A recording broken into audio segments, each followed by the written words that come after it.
guys, welcome back to another video.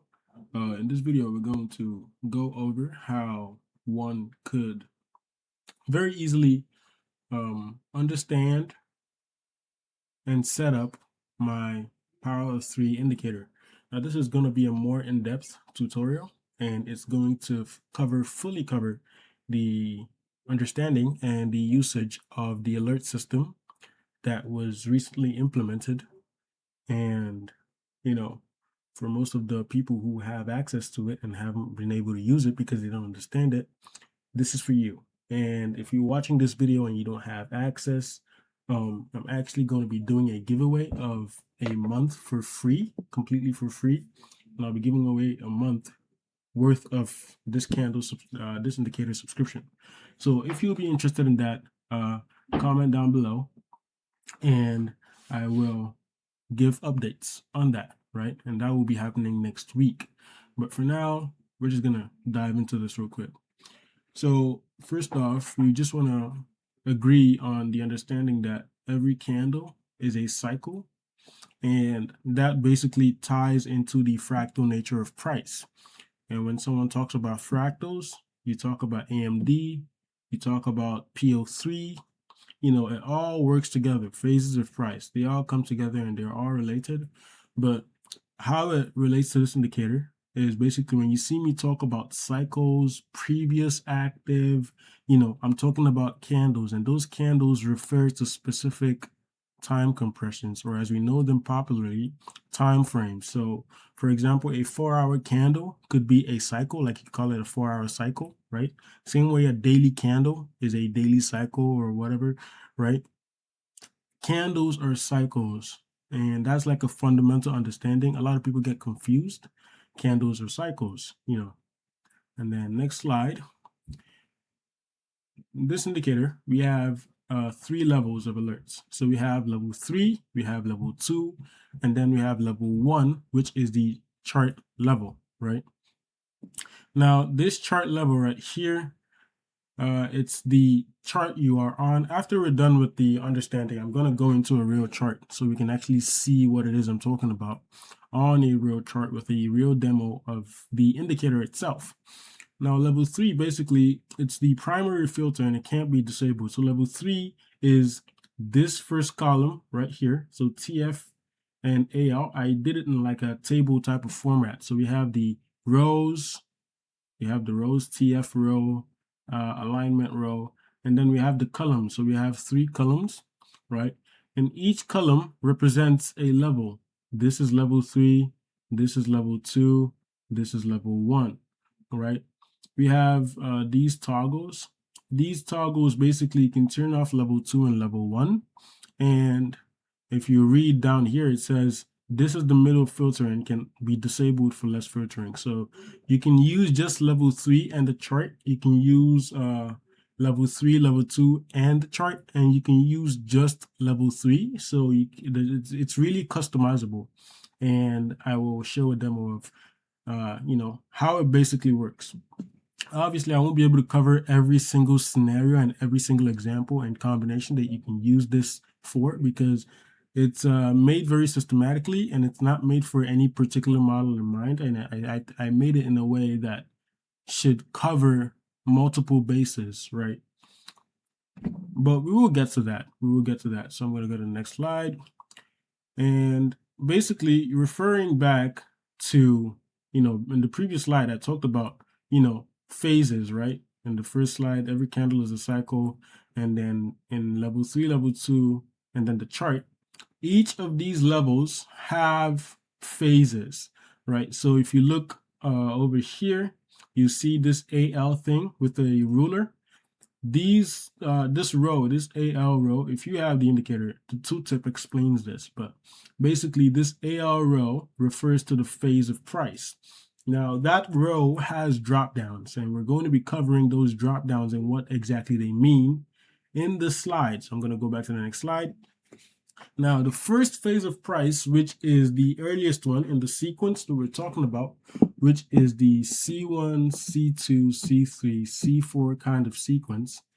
The first one you get into is the early C2, where price initially forms a sweep, of previous liquidity, right?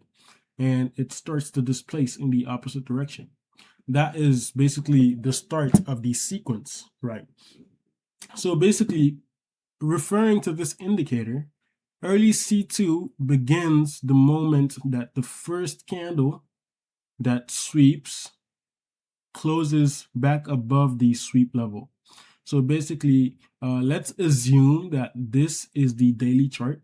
Let's assume that this is the daily chart, and let's assume that this is the hourly chart, right?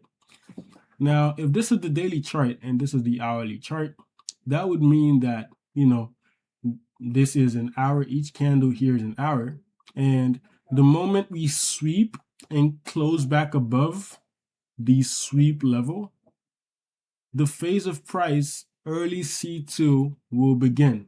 And if you have an early C2 alert set up with a change in set of delivery, for example, you will get an alert for something like this, where price changes its delivery state after it enters into a new phase of price. Again, it's according to what you set, right? And we're going to go into, how the bias and all that kind of stuff ties into affecting the alerts, right? So it's just important that you understand exactly what each of these settings mean before we actually go into live examples. Now I'm going to go to the next slide. Now, in the phases of price, we have another one, which is called the C3 active, right? There's a C2 active, which is basically early C2, which we just talked about.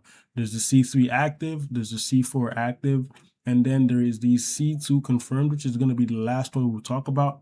But basically, the C3 active phase of price is simply when the third candle in the sequence has opened.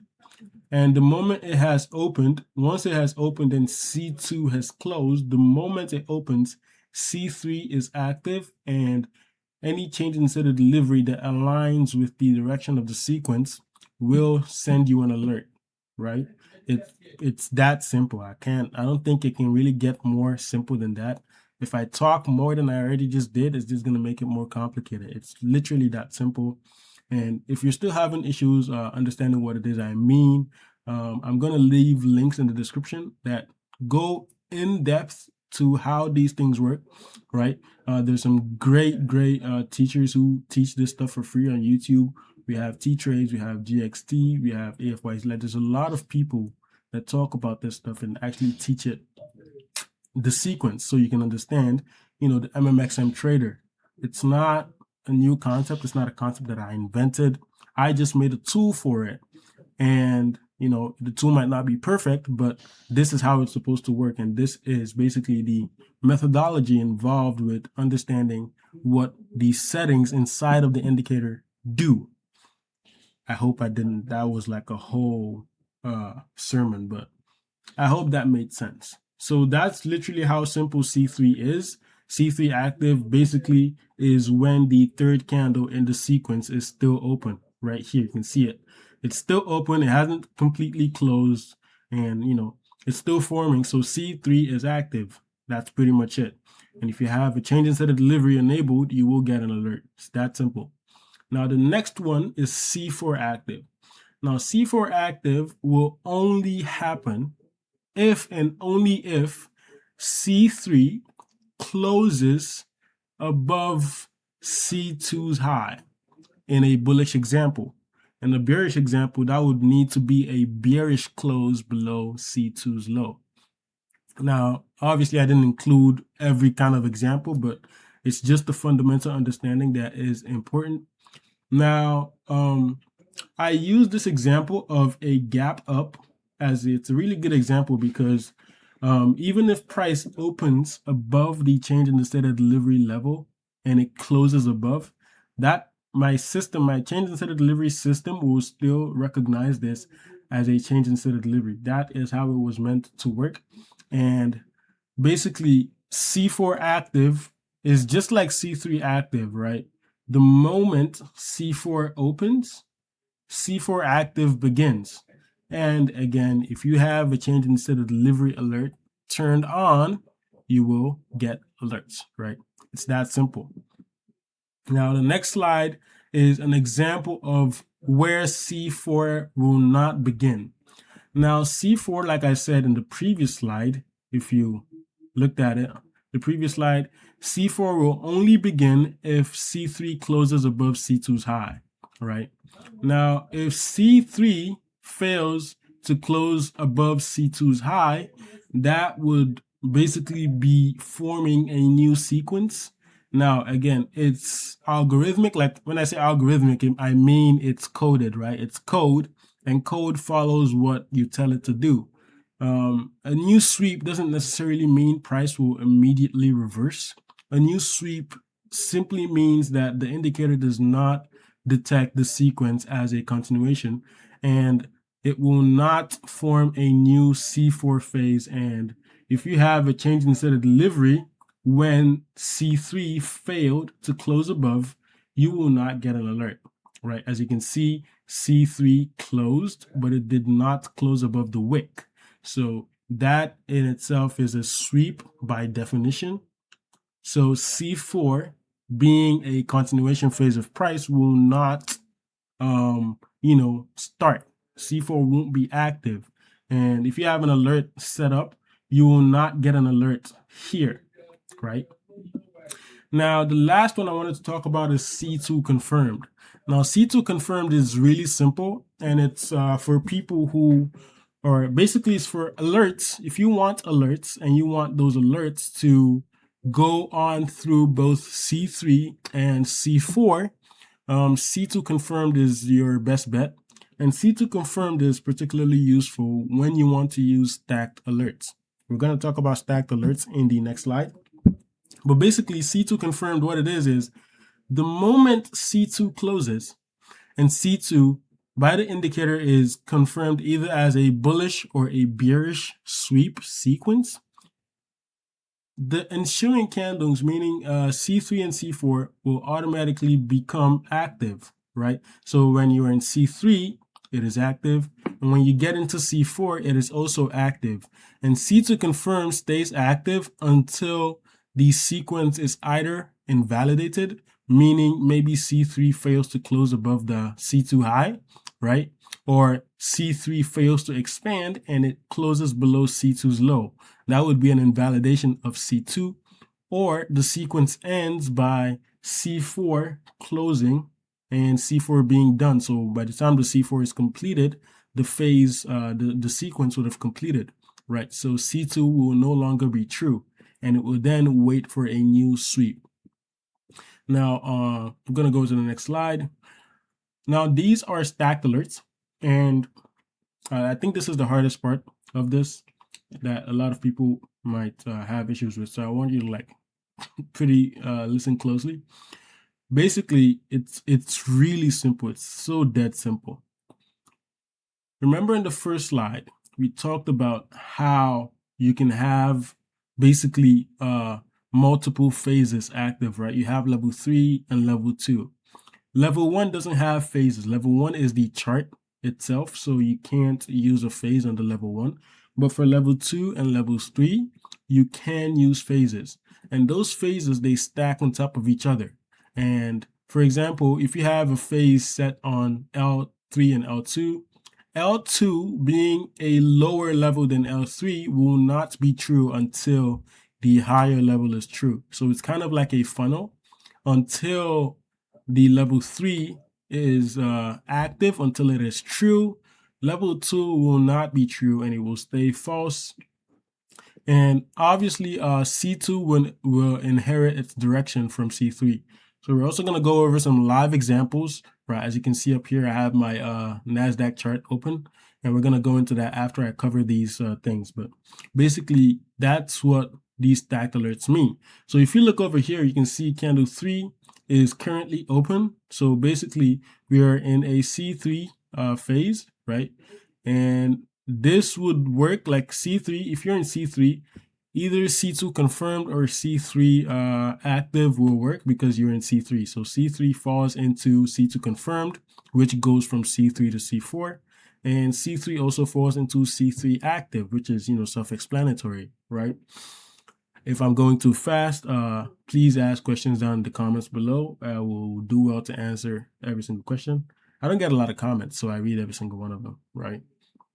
So that's candle 3, right? So if it's still open and you have the open time here, this is the lower time frame, right? Fractal. If you have another level as a C3 active on level 2, let's say this is level 3 and this is level 2.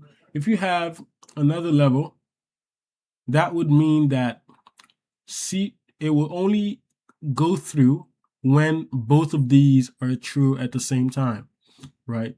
So for example, we have C2 from here to here, the open time to the close of C2, C3 opens, and again, we're assuming that this is the daily chart and this is the hourly chart, right?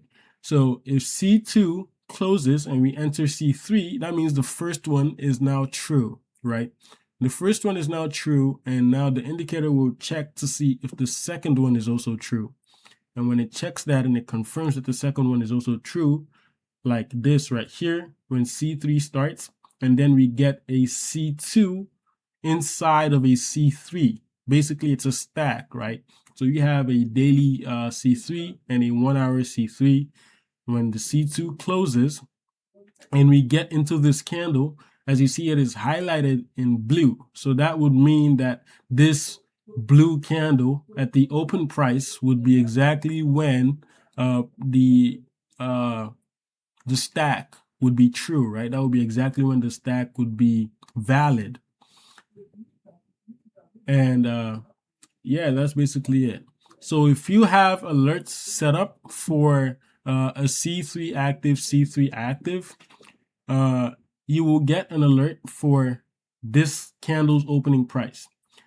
Now, if you have a change in the state of delivery set up for a lower chart, lower than the 1 hour chart, again, remember, the daily chart is level 3, the 1 hour chart is level 2, and then this little thing over here is a representative of level 1, which would be like maybe the 5-minute or the 3-minute chart.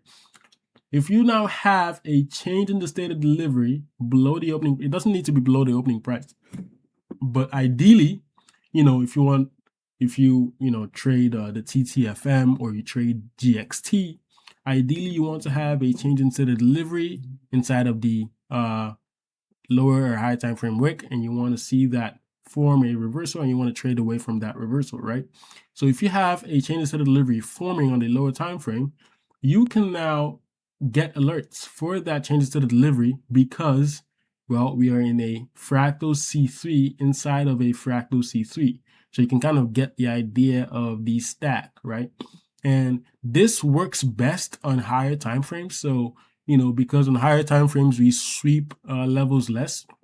This won't make sense on like the 1 minute chart or like the 15-minute to 1 minute, because you get a lot of sweeps and you will get a lot of alerts. So these kind of alerts are best for higher time frames. So the 1 hour daily, the 15-minute, 4 hour. Left to me, to be honest, the 15-minute, 4 hour is like the lowest I would go. Sometimes I do use other stacks like the 1 hour, 30, and then 3-minute, right? But for the most part, if you want to stack, you could use like the 4 hour, 1 hour, 15. There's a lot of examples. There's a lot of combinations, right? And that's exactly the way I made it. So you can have a choice and you don't have to use what it is that I think is best. You can just use what you want and what you've probably backtested and what feels more natural to you, right? So we're going to go to the next slide. Now, finally, we have price filters. Now, if we go back to the first, slide, or the second slide, you can see here in 5.2, we have filters, right? We have C2 PSP, previous PSP, SMT, active SMT, previous SMT, and we have those exact same filters for level 2. So we have the same filters for level 3 and level 2. Basically, they work in the same way that every other one works. Let me go back to slide 9. So how these filters work, basically, if you have, for example, if you set the price filters to be C2 SMT, I color coded each candle to show when the condition would be true, right? So on each of these candles, when you see purple, that would show when each condition is true. So for example, C2 SMT, C2 SMT basically means when you have SMT that is in contact or that was created by the C2 candle, right? So if it's a failure swing or a turtle soup, a sweep, it is a C2 SMT, right? So for example, here we have C2 sweeping below, right? Closing back above. This is a C2 SMT, right? And then with C3, if you have this as a filter, meaning maybe, for example, you want every fractal, if you want alerts, you want C2 to have SMT, and it's a deal breaker for you. You must have SMT. That's something you could use, right? And basically, you would get alerts when you have a change into the delivery, and this is true at the same time. So for example, here we have C3, C3 opens, and C2 does have SMT. With this green, this candle is colored green because there is also active SMT, right? I think it should have a gradient. I forgot to make that a gradient. But basically, at this point in time, when C3 opens, with this particular example where we have a SMT from C1 to C2 and from C2 to C3, basically what that means is at the time C3 opens, obviously they might not, the SMT might not be active at the time this candle opens, right? Because remember, SMT only forms when a correlated asset takes out a low and the other one does not. So this is like a inside example, but in real time, this SMT could be formed maybe on this candle or maybe on this candle, right? In real time, it must not form exactly where you see it. I don't really know how to articulate that. It can only, when I get to the actual examples, it will be better explained. So I want to go back to the previous slide. So C2 SMT is a condition for when C2 has SMT.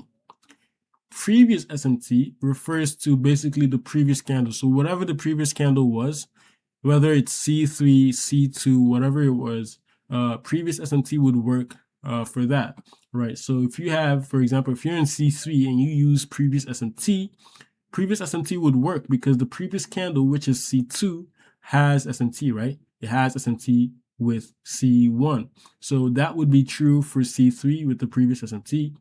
And then for active SMT, it would be true for C3 because C3 is the only one that has an active SMT.